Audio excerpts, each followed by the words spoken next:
Assalamualaikum warahmatullahi taala wabarakatuh. Selamat sejahtera pada malam ini. Tuan-tuan, tolong share, tolong like, tolong subscribe. Zahid dilepas tanpa dibebas bagi semua 47 pertuduhan.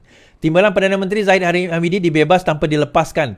DNAA discharge not amounting to acquittal untuk 47 pertuduhan rasuah, pecah amanah dan penggubalan wang haram membabitkan dana Yayasan Akal Budi. Hakim Mahkamah Tinggi Kuala Lumpur Colin Lawrence Sequeirah kini Mahkamah Rayuan membenarkan DNAA dipohon oleh Timbalan Penduduk Raya Muhammad Dusuki Mukhtar. DNAA membuka kemungkinan Zahid boleh didakwa semula pada masa hadapan jika pendakwa ingin menyemak semula perkara itu. Peguam Hashim Teh Pok Tek bagaimanapun supaya Presiden UMNO diberikan pembebasan penuh, memintalah. Sebelum itu pada prosiding pagi tadi Muhammad Dusuki yang juga Ketua Bahagian Rayuan dan Pembicaraan AGC menggariskan 11 alasan bagi menyokong permohonan agar Timbalan Perdana Menteri itu dilepas tanpa dibebaskan bagi kesemua pertuduhan. Okey, now kita tengok kepada kenapa apa yang dikatakan 11 alasan tersebut. Sebelum kita pergi 11 alasan, saya kena check dahulu Sekejap.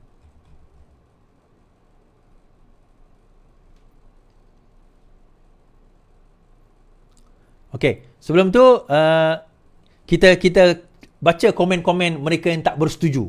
Saya suka macam ni. So kita nampak tak bias lah kan. Okay, Ambiga.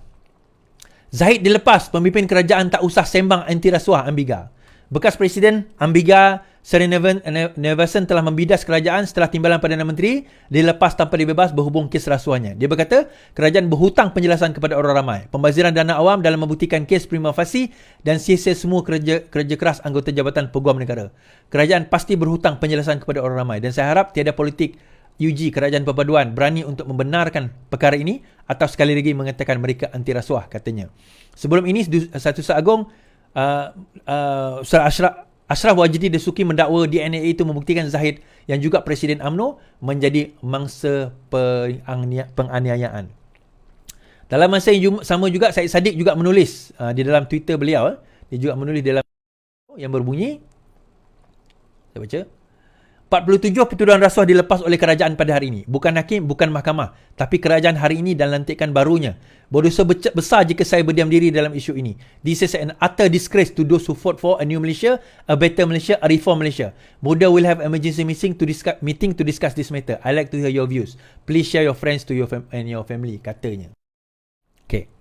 Now, persoalan tentang kes Zahid ini, saya pernah juga bahaskan sebelum ini dalam kes UKSB, dalam kes UKSB sebelum ini tahun 2022, dan kenapa Zahid dibebaskan daripada kes tersebut. Dan pada waktu itu yang memerintah adalah Kerajaan Perikatan Nasional.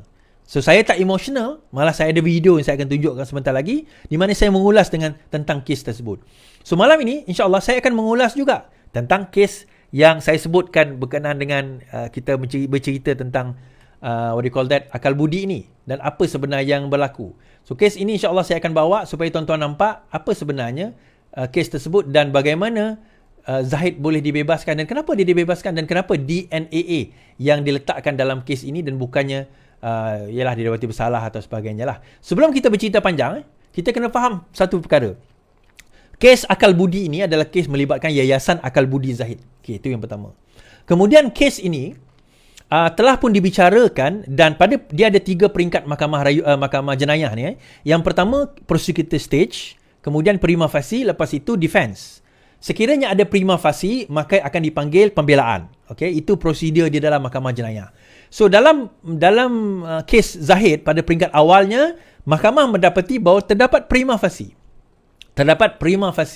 Jadi dipanggil untuk membela diri. Prima facie ini bukanlah mengatakan bahawa dia bersalah. Prima facie ini cuma mengatakan bahawa terdapat kes. Tuan-tuan boleh tolong share lagi tak? Siapa yang nak dengar pasal kes Zahid ni? Cuma dia kata bahawa ada kes yang perlu didengar. Okey, nampak gayanya daripada pihak pendakwaan macam ada kes, macam ada benda yang macam boleh percayalah kita kata. Tapi nak kena panggil pembelaan. Tugas pembela adalah meragukan kes pendakwa raya. Itu tugas dia. Dia bukan nak kena datangkan dengan bukti dia tidak bersalah sebagainya. Tugas pendakwa raya adalah mendatangkan keraguan. Sebab itu untuk mendapati seseorang bersalah di dalam satu-satu kes jenayah mestilah melangkaui apa orang kata Melangkaui keraguan munasabah dipanggil. Beyond reasonable doubt. Melangkaui keraguan munasabah. Beyond reasonable doubt. Jadi akhirnya, mahkamah telah membenarkan representasi. Nah, sebelum kes pembelaan itu tamat, ini tak ada bersalah atau tidak, belum lagi bersalah atau tidak. Sebelum kes itu tamat, representasi dihantar kepada Peguam Negara dan Peguam Negara mengatakan bahawa ia terdapat ada something wrong dengan kes dan ada something wrong dengan apa orang kata kaedah siasatan dan juga bukti-bukti yang dibawa dan juga keraguan yang dibawa oleh Peguam Bela Zahid. Daripada representasi tersebut, akhirnya mereka memohon kepada mahkamah untuk melepas tanpa membebas. Discharge not amounting to acquittal. Erti kata apa? Kalau sekiranya perkara ini ada bukti baru, nanti beliau boleh dituduh semula di bawah section yang sama, di bawah ketuduhan yang sama. Sampai bila? Sampai bila-bila. Sampai bila-bila? Sampai beliau meninggal dunia. Ataupun sampai kalau merayu dapat, dia discharge amounting to acquittal, dilepas dan dibebas. Kalau itu berlaku, dan dia tak boleh kena charge di atas pertuduhan yang sama. Tapi kalau tidak, maka sampai bila-bila beliau boleh discharge. Baik, akhirnya pembelaan mengeluarkan satu satu kenyataan akhbar. Kenapa beliau minta kenapa mereka memohon supaya perkara ini dilepaskan, supaya kes Zahid Hamidi ini dilepaskan, dan beliau mengemukakan pembelaan tersebut. Baik. Dan saya bacakan insya-Allah kejap Okey, kenyataan Peguam Bela. Sebelum kita begitu, kita tengok presentation yang saya buat dulu. Now, 47 kes akal budi bagaimana Zahid terlepas. Alright. Keputusan Mahkamah Tinggi Kuala Lumpur Yang Berhormat Datuk Collins Lawrence Sekurah yang telah membuat perintah dilepas tanpa dibebaskan terhadap kesemua 47 pertuduhan. Itu keputusan dia. Now, gambaran tindakan mahkamah dalam keterangan bersumpah. Okey, yang ni penting tuan-tuan. Yang ni penting. Di dalam keterangan bersumpah di dalam mahkamah, beliau menyatakan, iaitu Zahid Hamidi menyatakan bahawa Tun Mahathir, Perdana Menteri Malaysia, ini kenyataan bersumpah tau. Okey, ini kenyataan bersumpah, bukan kenyataan yang sengaja disebut-sebut. Tapi dalam mahkamah beliau menyatakan Tun Mahathir, Perdana Menteri Malaysia pada ketika itu 2018 telah memanggil anak guam kami Zahid Hamidi dan memberikan arahan dalam nada yang tegas kepada anak guam kami untuk membubarkan UMNO. Kalau dia tidak membubarkan UMNO, menerima sebarang akibat sekiranya arahan beliau tidak dipatuhi. Dia mengatakan dia jumpa dengan Zahid. Mahathir jumpa Zahid, dia kata kalau kau tidak bubarkan UMNO, maka kau akan terima pembalasannya. Dan kita mengetahui Mahathir ni daripada dulu memang perangai dia dan style dia memang macam ni. Dia akan ugut orang. Now, daripada sini tuan-tuan, saya suspect begitu juga kes apa orang kata UKSB saya suspect arahan dikeluarkan secara tergesa-gesa. Disebabkan arahan dikeluarkan secara tergesa-gesa, maka siasatan itu tidak sempurna. Sebab itu bila saya ulas kes apa orang kata UKSB tempoh hari, saya pelik. Bagaimana pihak SPRM yang saya tahu begitu teliti dalam melakukan sebarang siasatan boleh culas, boleh cuai, boleh hilang the chain of evidence di dalam menentukan kesalahan Zahid dalam kes tersebut. Jadi itu yang saya pertikaikan tempoh hari dan saya kata bukan masalah hakim nak membebaskan dia. Persoalannya perkara bukti yang dibawa oleh pegawai penyiasat itu sendiri ada terputus. Rantaian pembuktian dia. Teruskan. Perjumpaan dengan Tun Mahathir itu berlaku bila? Bila masa Zahid ni jumpa dengan Mahathir? Dia berlaku pada Jun 2018. Anak guam enggan tunduk kepada tuntutan Mahathir.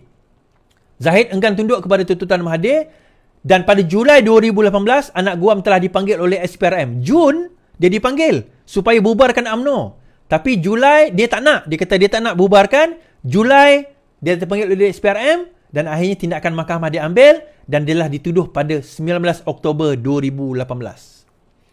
Julai itu dipanggil, Oktober 2018. Dalam masa kurang setahun. Kita kena ingat, kita menang pilihan raya Mei, Jun, Julai, Ogos, September, Oktober. Tak sampai 5 bulan tuan-tuan. Terus charge tu diletakkan. Kita tahu kalau SPRM ni nak ambil pertuduhan, dia akan ambil masa yang lama. Now, akhirnya SPRM sebenarnya pernah menulis surat kepada AGC, Peguam Negara, pada 20 hari bulan Februari 2023. Dia mengatakan, SPRM berpendapat bahawa penting untuk siasatan lanjut dibuat agar kes pendakwaan lebih kukuh dan SPRM sudah pun mula mendapatkan petunjuk-petunjuk dan bukti yang baru. Siasatan lebih menyeluruh adalah amat penting bagi pasukan penyiasat dan pihak pendakwaan tidak dikecam oleh orang awam dan dituduh melakukan pendakwaan terpilih, selective prosecution. Terutamanya, selepas kes baru-baru ini terhadap Tan Sri Shahir Samad di mana pegawai penyiasat telah mengaku di mahkamah semasa disoal balas sewaktu perbicaraan bahawa pertuduhan telah dikemukakan sebelum siasatan lengkap sebagaimana yang telah berlaku dalam mahkamah tersebut. Dalam kes Tan Sri Shahir, bagaimana orang kata tergesa-gesanya pertuduhan, tak habis lagi siasat, dia orang dah dakwa. So dia orang risau kes ini akan berlaku sama dengan kes Zahid. Siasatan tidak lengkap itulah menyebabkan reputasi SPRM selaku pasukan penyiasat dan AGC selaku pasukan pendakwa tercemar. Demi menjaga nama baik dan reputasi kedua-dua agensi penguatkuasa, wujud keperluan untuk proses merekod beberapa keterangan daripada saksi-saksi dan mengumpulkan lagi bukti-bukti bagi mengesahkan petunjuk-petunjuk yang SPRM perolehi sebelum ini dilakukan. SPRM memberi jaminan kepada peguam negara bahawa siasatan lanjut ini akan dijalankan secara objektif tanpa rasa takut dan pilih kasih, without fear or favour, serta objektif dan sehingga ke akar umbi. No stones will be left unturned akan dijalankan dalam isu ini. Jadi kalau kita nampak di sini sebenarnya AGC sendiri mengatakan bahawa ada kemungkinan kes Zahid ini melibatkan siasatan yang tak cukup lengkap. Tuan-tuan, kita kena faham kalau diteruskan kes ini dan Zahid didapati tidak bersalah, kalau diteruskan kes ini dan Zahid didapati tidak bersalah, apa yang berlaku? Dah tak boleh lagi nak charge walaupun ada bukti-bukti baru datang kemudian. Ni kita kena faham dulu prosedur ni. Bila dia didakwa? Oktober 2018. Bila kerajaan take over Mahathir jadi Perdana Menteri? Mei 2018. So bila Mei, Jun tu dia jumpa dengan Zahid, kau bubarkan UMNO. Zahid kata no, tak nak bubar. Julai dia kena siasat, Oktober dia kena dakwa. Ini memang taktik Mahathir, tuan-tuan. Kita tak tahu, Pakatan Harapan tak tahu. Yes, we were so naive at that time. Kita lupa bahawa kita berkawan dengan buaya. Kita berkawan dengan buaya ke? Kita berkawan dengan kalajengking, tuan-tuan. Kita berkawan dengan ular. Pada waktu itu, kita ingatkan dia dah berubah. Rupanya dia tak berubah. Kenapa dia nak suruh bubarkan UMNO? Yang ini orang UMNO kena faham. Bersatu setelah sekian lama memang bercita-cita untuk menguburkan UMNO. Ini kena faham dahulu. Kenapa? Sebab bersatu akan ambil alih tugas UMNO bagi memastikan UMNO itu berkubur. Ini kena faham terlebih dahulu. Jadi dia guna pelbagai taktik. Dia guna pelbagai cara termasuk mengugut Tan Sri Shahir, mengugut Zahid Hamidi dalam kes ini, akal budi. Mula-mula dia ugut dalam kes yang kes menyentuh persoalan UKSB. Kalau kita tengok UKSB, dalam kes UKSB dia cuba untuk nak jatuhkan Zahid, tetapi even kes itu pun menghadapi masalah, tuan-tuan. Masalahnya apa? Masalahnya adalah pembuktian itu berat sebelah.